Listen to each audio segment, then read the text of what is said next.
Yamada qui n'était pas à Cali, blessé je crois.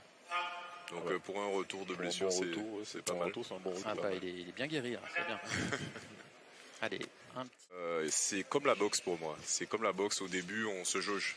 Dans les catégories poids lourds souvent, il n'y a pas beaucoup d'action sur le premier round. Mais dès le deuxième, ça rentre dans le vif du sujet. Ouais, c'est juste c'est plein de petits mouvements évidemment. Hein. Et la Et première là, touche. ouais. Sur une remise. Hein. Ouais. J'ai bien cru que... C'est sa force. C'est de passer de 0 à 100 assez rapidement. Ouais, double, avec une première touche au pied. Contre-attaque au pied. Ouais. Comme ça, ils vont rester solides. Ouais, mais on l'a vu hein, sur la demi-finale, c'était dans le plan. Quoi. Ouais. Oh. Alors, après Alt, mais comme je vous disais, au corps à corps, c'est quand même pour lui. Hein. Ouais, c'est vrai. Donc attention, Romain Canon Yamada. Ouais, c'est vrai que Romain Canon a Romain qui met énormément de rythme. Ah ouais, très spectaculaire. Alors pour le coup, lui, il a une poignée droite, on parlait des poignées droites, poignées grosses. Et l'égalisation. Super notion de distance. Hein. Super notion de distance. Il le fait tomber dans le vide et il sanctionne avec une contre-attaque. On a tellement l'impression qu'il a l'échauffement. Allez, tiens, ouais, hop. Ouais. Ah, mais ça doit être rageant quand on est... Et c'est vrai qu'on voit pas là Yamada accepte cette passivité. De mise en jambe, j'ai envie de dire. Quand on regarde, on n'a pas l'impression qu'ils sont un petit peu debout, qu'ils mettent pas de jambes. C'est beaucoup de bluff voilà. chez Yamada. C'est beaucoup de bluff. C'est donner l'impression que l'autre peut venir. Exactement. C'est provoqué. Ouais. Ah mais moi même de l'extérieur, j'ai qu'une envie, c'est d'aller d'y aller. C'est d'y aller. Parce que de toute façon, la pression du temps fait que... Oui. C'est le positif de cette règle, c'est qu'à un moment, il faut quand même y aller. D'ailleurs, il devrait pas trop tarder là. C'est quand même, on voit que le plan de Yamada, c'est quand même d'essayer de provoquer l'attaque de Siklosi. Pour l'instant, il est dans son plan. Ça n'a pas l'air de le déranger. Parce qu'il ne prend pas le risque d'attaquer lui. Ah, mais c'est des tireurs qui sont très à l'aise hein, dans ce genre de situation, des matchs avec un score assez serré, pas très élevé. Oh. Par contre, la touche à la main dont on parlait. Ouais, les Hongrois, c'est des spécialistes. Ouais. Et là, je pense que par contre, les plans de Yamada, il faut qu'il change là, hein, parce qu'il y a deux. Blessure bête quoi. Parce que c'est un div équipe. Faut y aller. Est-ce qu'on met forcément la même équipe que celle qui va aller au jeu? Oui, ce sera la même équipe, oui. Okay. Je disais, il y a un titre à gagner quand même. Puis c'est une compète qui te tient à cœur, toi. Hein. Et c'est vrai que je l'ai gagné 4 fois. Donc, 4 fois, ouais. En individuel, hein. En individuel, oui. 4 fois en 5 ans, c'est ça? 4 fois en 5 ans, ouais, c'est ça.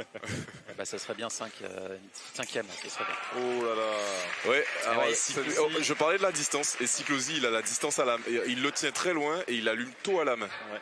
Et voilà, c'est encore ces petits coupés dont on parlait tout à l'heure. Là. Et là, les plans de Yamada doivent changer. Oui. il allume partout. Et exactement comme tu disais tout à l'heure. Ah, il a trouvé. Ils sont performants à la main, en coupé et en coup droit. Et en coup droit. Petite main dessous.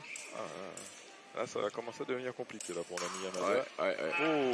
Il force, forcément, il est obligé de prendre des risques, mais là, il se découvre complètement. Il la tient sa victoire, Siklosi. Hein. C'est fini. Mais effectivement, j'ai dit il la tient. Faut pas qu'il lâche. Qu'il ait les mains qui glissent. C'est quand même Fabrice Janet qui aura gagné le pari. Hein. Il me semble qu'il avait dit. Il avait dit Siklosi. Voilà. C'est vrai, il reste à moins 5, il reste une 40 et il donne pas l'impression de s'énerver. Après, il a le temps, hein, mais. Ouais, quand même. Hein. Mais c'est vrai qu'on aurait vu des tireurs mettre un peu plus de rythme. Il croit en son jeu. Hein. Moi, je suis étonné de le voir quand même quasiment debout. Il est vraiment toujours comme ça. Je trouve qu'il est peu fléchi. Et c'est quand même en escrime. Généralement, on fléchit beaucoup. Vous avez un grand jeu de jambes, Yannick. C'est vrai, mais pas lui. Il a gagné ses compétitions comme ça. Par contre, il était plus explosif. Quand il me bat en finale, il est beaucoup plus explosif que ça sur ses phases offensives. Là, il est vraiment très placé. Qu'ils ont tendance à cacher leur jeu à certains moments. Donc peut-être que là, comme il sent que c'est perdu, il va pas montrer l'étendue de son talent. On va dire se réserver pour les jeux. Par contre, celle-là reste quand même très bien faite. Quand même 2-3. Ça touche à la cuisse. Hein. Regardez le ralenti, la main et hop. Ah, c'est après. Voilà. Non, mais s'il fait douter l'autre, il va en profiter. Mais il est loin là. Il est loin. Et il y a de l'expérience en face. Siklosi, on rappelle, il est champion du monde individuel en 2019, vice-champion olympique sur Roma Canon. 2 ans après, pardon. Donc non, c'est un client. C'est un client. Il a du bagage. Bon, au jeu, il n'y aura que des clients aussi, on imagine, tellement la sélection est draconienne. Au jeu, il y aura que des clients. C'est vrai qu'on passe de Coupe du Monde où on est 200, 300 tireurs au départ 310, à une compète où on sera 38. Ouais, c'est vraiment les meilleurs des meilleurs qui sont ça laisse un petit 10%, quoi. C'est pas grand chose. 10-15%. Donc oui, tous ceux qui seront là seront des sérieux concurrents. En tout cas, vous allez nous faire vibrer, c'est sûr. Yannick, il n'est qu'à moins 4 finalement. Oui, il n'est pas loin. Il n'est pas si loin. Bon, Siklosi, là, ça y est. Là, mais il reste quand même 28 secondes là. Ouais. Non, il est serein. Elle est belle cette touche. Elle est belle, elle est très belle. Il faut être à la manchette. Il y a un coupé dans le dos. Coupé dans le dos. J'avais vu la manchette. Ça sent ça y est. 4 bonsaïs là. Et ça en fait un. Et d'un. Bon, de base, c'est un match quand même qui est bien mené par Siklosi. Et là, on a cette phase où à la fin, on va tenter des choses pour essayer de faire douter. Voilà, il faut être solide. Il faut être solide. Faire les bons choix parce que dans ces moments-là, on peut paniquer. 13 secondes, 13-9 quand même. Ouais, c'est ça. Et en plus là, c'était un peu pour le spectacle. C'était un peu risqué. Mais effectivement, je pense que Yamada se dit peut-être, bon, c'est perdu, je vais pas trop me prendre la tête. Maintenant, la grande compète, c'est les jeux.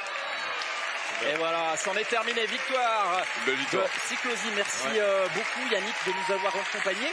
On a la chance d'avoir la ministre des Sports qui est présente ici, Amélie Oudéa Castéra, qui va venir nous dire un petit mot. En tout cas, on est vraiment content de plaisir. vous, fiers de votre sélection et on a hâte de vous suivre au Grand Palais. Merci beaucoup. Merci beaucoup Yannick. À très bientôt Yannick. Au revoir, merci. La ministre va nous rejoindre. Amélie Oudéa Castéra qui a tenu à encourager l'équipe de France d'escrime.